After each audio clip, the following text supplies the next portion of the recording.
These figures, by the way, are absolutely not. It says here, the first report salary from the player side, per documentation obtained by ESPN, November's 28 proposal featured a projected salary cap of 12.5 million, average of 1 million per player salary, max salary of 2.5 million. That's not going to happen. The reason why is because it costs about $500,000 a year per player. At first glance, the numbers being shared look shocking. Some of them honestly sound unreal. According to documents reportedly obtained by ESPN, a proposal discussed around November 28th included a projected WNBA salary cap of $12.5 million per team. It suggested an average salary of $1 million per player, with a maximum salary reaching $2.5 million. On paper, it sounds incredible, almost too good to be true. And that's because it is. The biggest problem is simple math. The reality of operating a professional basketball league is far more expensive than many people want to admit. Just one example explains everything: charter flights. Flying teams on charter planes costs roughly $500,000 per player each year. If you do the math, that alone eats up nearly $6 million out of a $12.5 million salary cap before a single dollar goes to player salaries. That's the uncomfortable truth no one in WNBA media seems eager to talk about. While players are celebrating leaked proposals showing massive salary caps and record-breaking contracts, there is a serious issue building quietly in the background. And it's not coming from team owners. It's coming from a group that controls 58% of the league and holds the power to shut everything down if they choose to. Another layer of complexity comes from benefits players are pushing for, such as expanded maternity leave. This includes not only birthing parents but non-birthing parents as well. On a human level, that makes sense and deserves respect. However, from a financial standpoint, it raises difficult questions. If a player goes on maternity leave, does her salary still count against the cap? Does the team get relief? And what happens when multiple players are out at the same time? Now add insurance costs into the picture. When salaries rise to $2.5 million, insurance premiums rise sharply as well, especially when extended leave is involved. Then teams must sign replacement players, which adds even more expenses. When you stack all of this together, the numbers in that proposal stop looking realistic very quickly. This is why the WNBA Players Association rejected a more recent proposal that included a 30% share of gross league revenue and a lower projected salary cap of $10.5 million. Even that version raised red flags. The earlier $12.5 million proposal was dead on arrival once anyone took a hard look at the math. People keep pointing to the league's projected losses and saying, "It's not that bad." The number often mentioned is around $700 million spread over the length of the deal.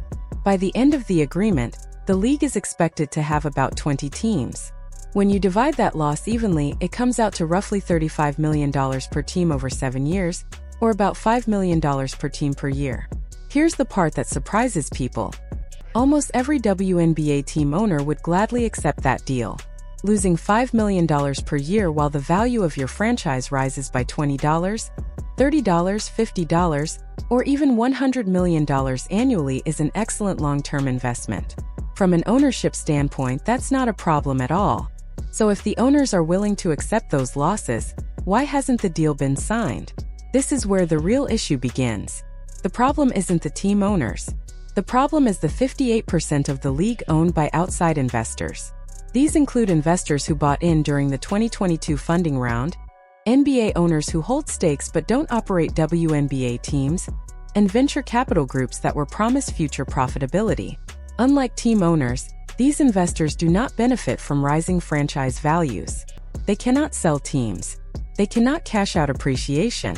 They are minority stakeholders locked into a structure where they help cover losses but see none of the upside. The only way they make money is if the league becomes profitable, or if they are able to exit their position. Under the current proposals, neither is likely to happen anytime soon. Imagine being in their position. Every year you pour millions of dollars into the league. You watch headlines talk about exploding franchise values, yet you personally see no return. You are simply funding losses year after year. With the proposed revenue splits and rising costs, profitability may not come for 7 years, 15 years, or possibly ever.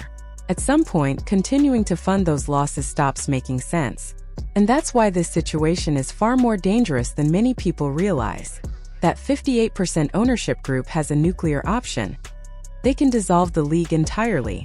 From a purely business perspective, it's not an irrational move. If the league continues operating at a loss, they keep bleeding money. If they shut it down, the losses stop immediately. Franchise values don't matter to them because they don't own franchises outright. They are investors in a system that only works if the league eventually turns a profit. The proposed collective bargaining agreement makes that outcome even less likely. A guaranteed 30% revenue share for players means that as revenue grows, player compensation automatically rises. At the same time, operating costs also increase. Bigger arenas, more staff, higher production standards, increased travel costs, and rising insurance premiums all come out of the remaining 70%. That means margins never improve. The league grows, revenues rise, but profitability stays out of reach. Outside investors keep writing checks with no clear path to ever getting paid back. Some people argue that wealthy owners can just write off losses on their taxes. That argument sounds good but falls apart under scrutiny. A tax write-off does not mean free money. If a team loses $5 million, the owner might save around $1. $5 million in taxes depending on rates. That still leaves a real cash loss of $3. $5 million. No serious investor chooses to lose money simply for tax benefits. Another problem is that the WNBA can't easily replace those investors. Finding someone willing to buy a majority stake in a league designed to lose money is extremely difficult. You would need a billionaire who doesn't care about returns and is motivated purely by passion, prestige, or personal interest. Those people exist, but they are rare. Building a business strategy around hoping for one to appear is not realistic. As the league grows, costs will only rise further. Higher salaries lead to higher insurance costs. Expansion increases travel and staffing expenses. None of this bothers team owners much because their franchise values continue climbing. But outside investors don't benefit from that growth at all. That's why the situation feels so fragile right now. The owners themselves are not scared of these numbers. But the investors funding more than half the league are reaching their limit. If a deal doesn't at least offer a believable path to breaking even in the short term, the risk of collapse becomes very real. This is not fear-mongering. It's a financial reality. If those investors decide they are done losing money, they have the power to walk away. And if they do, the league as it exists today may not survive. This is not a real strategy. It is bad business hiding behind fancy accounting language. The idea that losses can be ignored because of tax benefits sounds smart on the surface, but it falls apart quickly once you look closer. Not every WNBA investor is a billionaire with endless money to burn. Some are wealthy individuals, others are investment groups that care deeply about returns. There are also NBA owners involved who already run expensive teams and have no interest in funding a second league forever with no payoff. The belief that everyone connected to the WNBA can absorb unlimited losses because of tax write-offs is naive at best and dangerous at worst. Losing money is still losing money, even if taxes soften the blow. Eventually, people reach a point where they stop accepting losses, especially when there is no clear path to profit. That is where the real danger begins. There is always a chance that the outside investors, the group that owns 58% of the league, simply decide it is not worth it anymore. If that happens, the consequences would be severe. This situation is not really about the WNBA as an organization or the individual team owners. It is about that 58% ownership block. That group holds the real power. The projected $700 million in losses over the life of the deal is often mentioned as the main issue, but that number alone is not the real problem. When you break it down, those losses are manageable for team owners because franchise values keep rising. Owners can justify short-term losses when their teams become more valuable each year. The issue is that the outside investors do not benefit from that increase. They cannot sell franchises. They cannot cash in on appreciation. All they do is fund losses. People keep framing this as players versus the league, but that framing is wrong. The real tension is between the players and that 58% group. Those investors could, if pushed far enough, choose the most extreme option available to them: dissolving the league.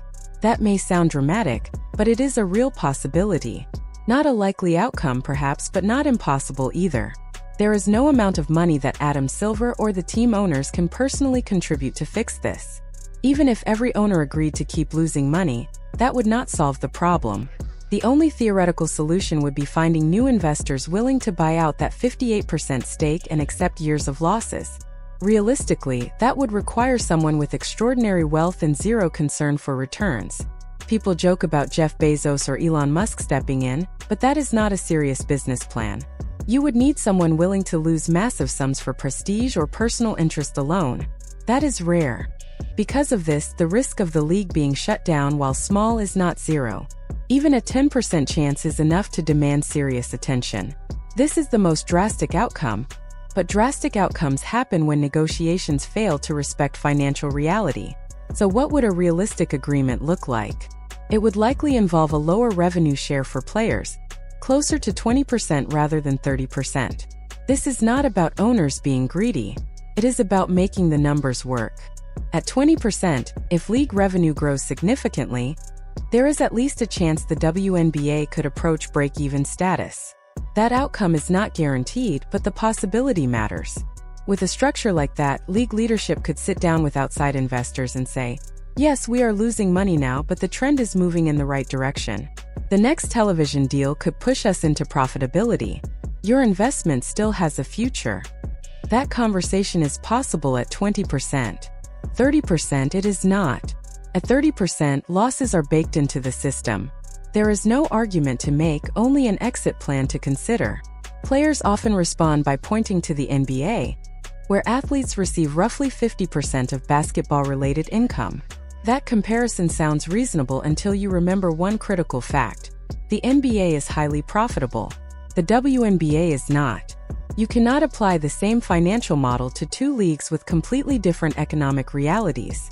Pretending otherwise does not change balance sheets or investor expectations. Here is the uncomfortable truth few people want to say out loud. The WNBA Players Association could be negotiating itself out of a league. Not because the players are wrong for wanting better pay, benefits, and working conditions. Those goals are valid and deserved. The danger comes from pushing demands that the league's financial structure cannot support, while keeping investors willing to stay involved. There is a version of this story where the players push too far. The outside investors say they have had enough, and the league shuts down. Not because team owners want it to happen. Not because the NBA wants it to happen. But because the people funding more than half the league decide they will no longer pay for a business that will never generate returns. Before anyone says the WNBA is too big to fail, history says otherwise. Professional leagues have collapsed before, even ones that look stable. The original WNBA struggled to survive in its early years. Other women's professional leagues have appeared and disappeared. Momentum does not guarantee permanence. Financial sustainability does. What we are witnessing now is a high-stakes game of chicken. The players are fighting for what they believe they deserve. Team owners can tolerate losses because their franchises continue gaining value. But that third group, the 58% ownership block, is unpredictable. They have no emotional attachment to the league, and no reason to stay if the math never works in their favor. The leaked proposal featuring a $12.5 million salary cap created excitement among players and fans. It looked like progress, but it was rejected for a reason. The follow-up proposal, with a $10.5 million cap tied to a 30% revenue share, still did not solve the underlying issue. From an investor standpoint, it still guaranteed long-term losses. So where does this lead? The players could strike. The league could impose a lockout. Or both sides could find a compromise that keeps everyone engaged. But any compromise must recognize one critical point. This negotiation is not about convincing 13 team owners. It is about convincing a group of investors who see this purely as a financial decision. Imagine their perspective. They invested in 2022 believing the league would move toward profitability within a decade. Now they are being told the next agreement guarantees losses through at least 2031. Revenue rises, television deals improve, popularity explodes. Yet margins remain flat. The finish line keeps moving further away. At some point, walking away becomes the logical choice. Expansion fees have helped in the short term. New franchises bring in large payments that get distributed across stakeholders. But expansion is not a permanent solution. You cannot keep adding teams forever. Eventually, the league must stand on its own financial foundation. What makes this moment especially alarming is that the WNBA is more popular than ever. Ratings are rising. Social media engagement is strong. Star players are driving national attention. If the league cannot reach sustainability during its strongest cultural moment, when will it? That question is what keeps investors up at night. This negotiation is not just about salaries over the next 7 years. It is about whether the league has a future that does not rely on constant financial support from people who are getting nothing back. The players deserve higher pay, better travel conditions, and improved benefits. No one disputes that. But they also need a league to exist. Right now, there is a real chance that pushing too hard could lead the majority ownership group to stop funding the operation entirely. Nobody wants to talk about that possibility because it clashes with the narrative of unstoppable growth. But narratives do not pay bills. Financial statements do not care about momentum or visibility. And investors who control most of the league care only about whether their money will ever return to them. The league needs a deal players can live with and investors can tolerate. At the moment, that balance has not been found. And until it is, the future of the WNBA remains far more uncertain than many people are willing to admit.